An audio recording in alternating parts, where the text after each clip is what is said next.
Bonjour Anne-Sophie. Bonjour Nabil. Alors tu as réalisé une mission de 2 ans donc en VIE à Dubaï. Est-ce que tu peux nous en dire plus?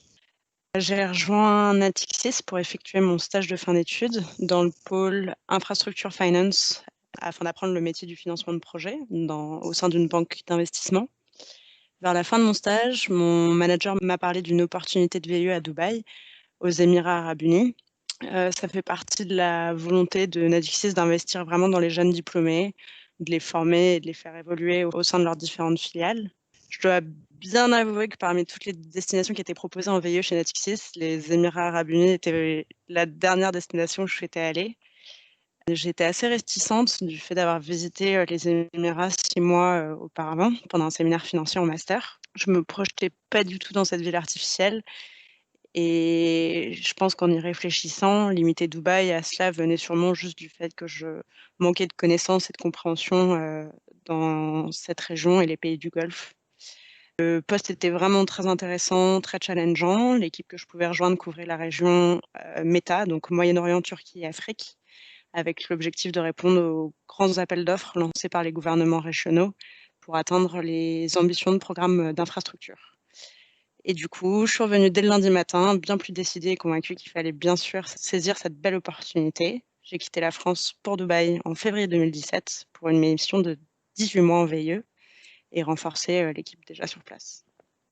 Très bien. Avec le recul que tu as, quels étaient selon toi les atouts dont tu disposais pour réussir cette mission? Je pense que je peux répondre de deux façons à cette question. Déjà, le fait d'être déjà partie à l'étranger seule, qui était sûrement un atout. J'ai eu la chance de faire beaucoup de séjours linguistiques à l'étranger quand j'étais plus jeune. À 20 ans, je suis aussi partie 1 an à Santiago au Chili, en troisième année de licence pour un an d'échange universitaire. C'était vraiment une super expérience qui m'a permis de développer mon autonomie, d'avoir la possibilité d'étudier aux côtés de personnes du monde entier. D'autre part, peut-être d'autres clés en main qui étaient peut-être plus techniques que personnelles. Après avoir passé 6 mois au sein de Natixis en stage de fin d'études, j'avais acquis une connaissance des outils. Les banques sont une activité très fortement réglementée, avec des outils assez complexes, peu innovants, très peu pratiques, etc. Donc le fait d'être parachuté dans une petite équipe, ça fait prendre conscience qu'il faut beaucoup de proactivité, prendre des responsabilités, des décisions, etc. Donc le fait d'avoir déjà été formée à Paris m'a sûrement facilité la tâche et j'étais déjà opérationnelle en arrivant sur place. Et après, une transition très simple. Quand je suis arrivée sur place, j'ai eu de l'aide, que ce soit de la part de Natixis ou de Business France, avec un hôtel payé, le temps de trouver un logement, des rencontres organisées entre VIE par Business France à l'ambassade et après, dans un contexte moins formel, dans un bar, le lien était très facilement fait avec les autres VIE. Et enfin, le fait que Dubaï soit vraiment une destination très bien adaptée aux expatriés, c'est vraiment très facile de s'adapter. Donc, j'ai pas eu de réels soucis au départ de ma mission. Penses-tu avoir développé de nouvelles compétences?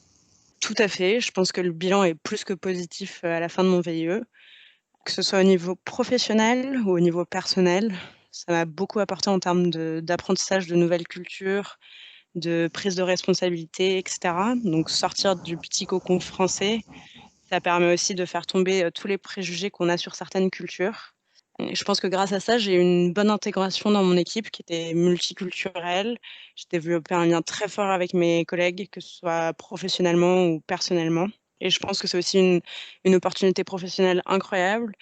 Quand on est une petite équipe, il y a peu de juniors, donc ça a certainement accru mon aptitude à travailler en autonomie, à prendre rapidement des décisions, à être plus indépendante, plus courageuse en tant que VIE et ensuite candidat à l'expatriation. J'avais pas besoin d'attendre d'avoir des cheveux blancs pour me voir confier de hautes responsabilités, avoir accès à un vrai réseau professionnel, avoir accès aux clients, plus de présence et de visibilité au sein de mon management, bien plus que si j'étais restée junior à Paris. Et concernant la suite de mon VIE, j'ai vite évolué. J'ai été promue à un poste d'associate après mes 10 ans de VIE. Donc j'ai une vraie progression. Très bien. Et si tu devais partager le souvenir le plus marquant de cette expérience à Dubaï, ce serait lequel? Plein de très beaux souvenirs, si je peux en choisir un.